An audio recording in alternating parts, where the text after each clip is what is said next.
and the certificates issued or released by Chicago State University to the lawyers of Alhaji Atiku Abubakar. These are the documents.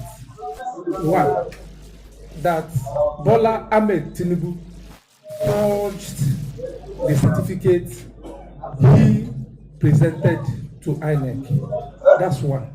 Two, that the qualifying certificate from Southwest College to Chicago State University bears a female, indicating that that document does not belong to Bola Tinubu.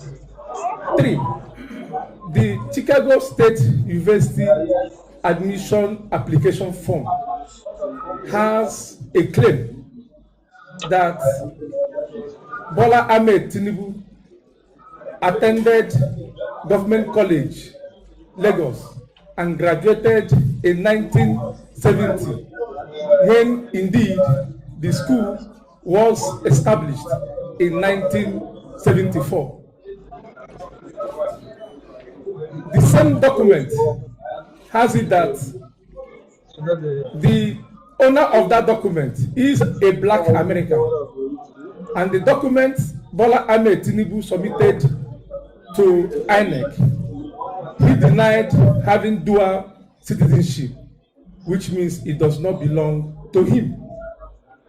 Then the same document, oral deposition, says that the Bola Tinubu is Ahmed, but the NYSC certificate Bola Tinubu submitted to INEC has Adekunle. I don't know where the Adekunle and the Ahmed emerged from.